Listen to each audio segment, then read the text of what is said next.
नूरपुर नगर के राजा बजीर सिंह और पड़ोसी राज्य किशनगढ़ के राजा राजबीर सिंह के बीच भयंकर युद्ध चल रहा था। किशनगढ़ का राजा राजबीर सिंह नूरपुर को अपने राज्य में मिला लेना चाहता था। युद्ध 15 दिनों तक चलता रहा।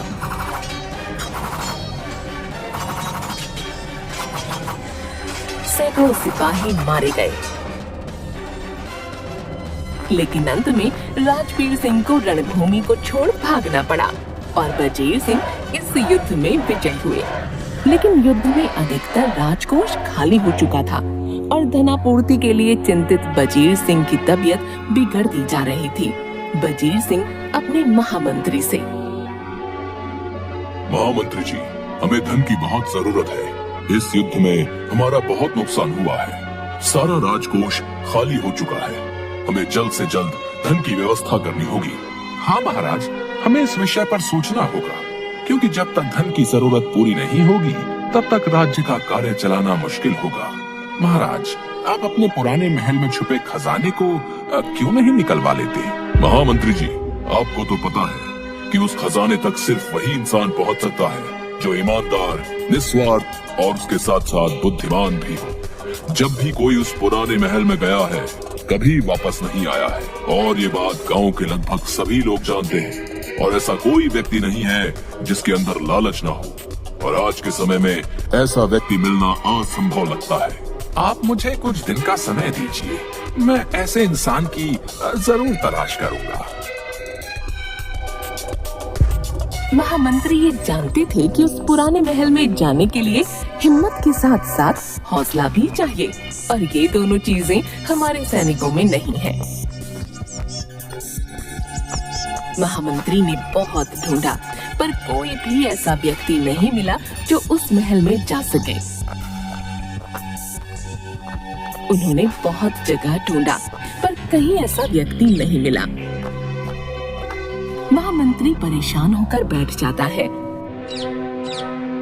क्या करें? कोई भी ऐसा व्यक्ति नहीं है जो उस महल से खजाना ला सके। अगर ऐसा ही रहा तो थोड़े दिन में हमारे राज्य की हालत बहुत खराब हो जाएगी।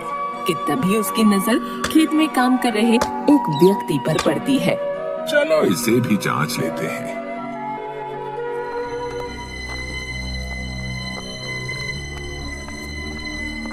महामंत्री उसके खेतों की तरफ से जाते हैं और रास्ते में चलते वक्त कुछ सोने के सिक्के खेतों में गिराकर आगे बढ़ जाते हैं। और जैसे ही उस अर्जुन की नजर उन सोने के सिक्कों पर पड़ी, वो महामंत्री जी को बुलाने लगा। महामंत्री जी सुनिए, सुनिए महामंत्री जी। महामंत्री जी रुक गए। अर्जुन भागा भागा उनके पास गया। क्या हुआ? मुझे क्यों बुला रहे हो? महामंत्री जी, आपके सोने के सिक्के मेरे खेत में गिर गए थे। मैं इन्हें देने के लिए ही आपको बुला रहा था। मुझे तो पता भी नहीं चला कब ये सिक्के गिर गए। लेकिन एक बात बताओ, तुम्हें धन की जरूरत नहीं है क्या? महामंत्री, धन की जरूरत किसे नहीं है? धन की जरूरत तो है, लेकिन अपने मेहनत की धन की, दूसरे के मेहनत की नहीं। महामंत्री उसका जवाब सुनकर खुश हो गए, क्योंकि उसके मन में जरा भी लालच नहीं था। महामंत्री ने पूरी बात अर्जुन को बताई।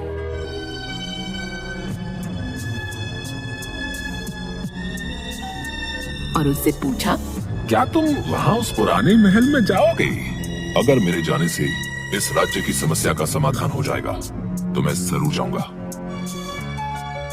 महामंत्री उसे राजा के पास लेकर जाता है और सारी बात बताता है।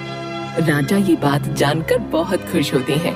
ठीक है, तो कल तुम उस महल में जाना। महामंत्री, इन्हें पुराने महल जाने के लिए रास्ता बता दो। जी महाराज, मैं अभी बता देता हूँ। महामंत्री ने अर्जुन को महल जाने का रास्ता अच्छे से समझा दिया। और अगले दिन अर्जुन पुराने महल के लिए निकल जाता है।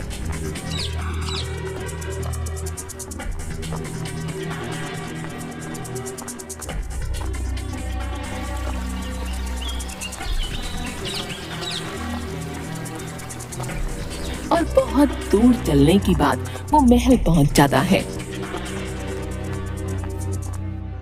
यहाँ पहुँचते पहुँचते तो रात हो गई। अब क्या करूँ? कैसे जाऊँ अंदर? बहुत अंधेरा हो रहा है। लेकिन अगर कल तक का इंतजार किया तो बहुत समय हो जाएगा। मुझे अभी इस महल के अंदर जाना होगा। यही सोचकर अर्जुन महल के अंदर जाता है तो देखता है चारों तरफ बस अंधेरा ही अंधेरा था।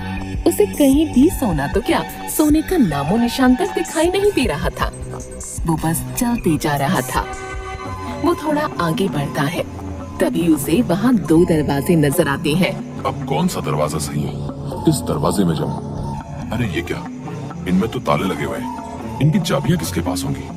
अब अर्जुन इधर उधर चाबियां ढूंढने लगता है। तभी उसे एक आकाशवाणी सुनाई देती है।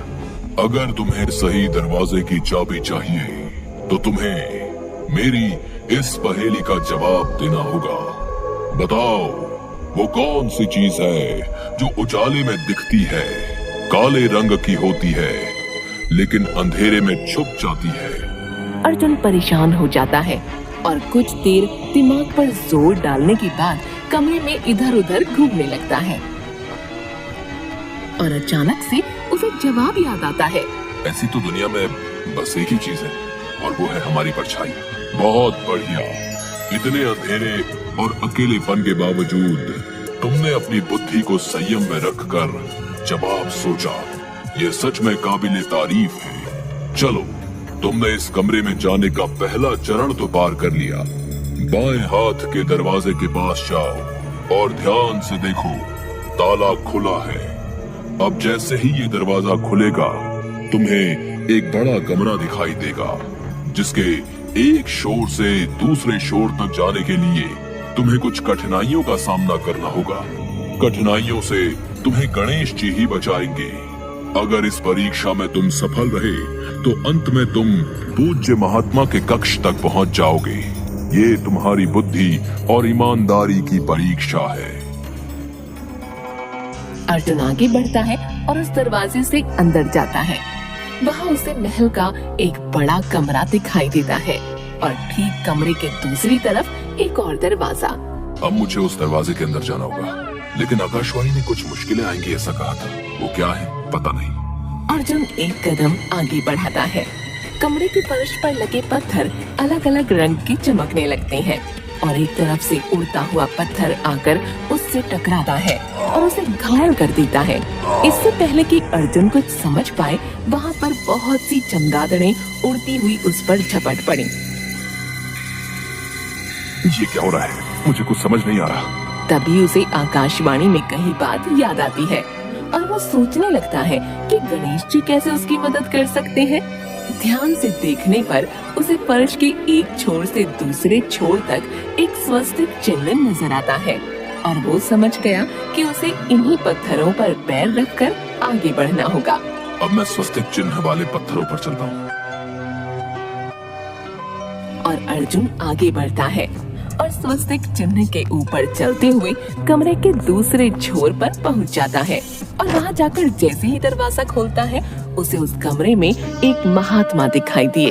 आ गए तुम। मुझे तुम्हारे जैसे दिल के साफ, बुद्धिमान और सच्चे इंसान का वर्षों से इंतजार था, ताकि इस खजाने को तुम्हें सौंपकर मैं स्वर्ग यात्रा पर निकल सकूं। महात्मा को प्रणाम। हे महात्मन, मैं तो एक साधारण किसान हूँ। बस अपने राज्य सुधार के लिए अपने राजा की मदद हेतु यहाँ आया हूँ। वो सामने का पूरा कक्ष सोने, चांदी, हीरे और जवाहरातों से भरा हुआ है। अब तुम जाओ और इस खजाने को भी ले जाओ। ये बोलकर महात्मा वहीं पर विलीन हो गए और अर्जुन जाकर उस कक्ष को खोलता है जो पूरा खजाने से भरा हुआ है। आखिरकार मैं अपने कार्य में सफल हुआ। धन्यवाद ईश्वर, धन्यवाद। उसके बाद महल से सिपाही बुलाकर रथ पर सारा खजाना लादकर राजमहल आ गए और राजा ने खुश होकर अर्जुन को अपने राज्य में सलाहकार के पद पर नियुक्त कर दिया।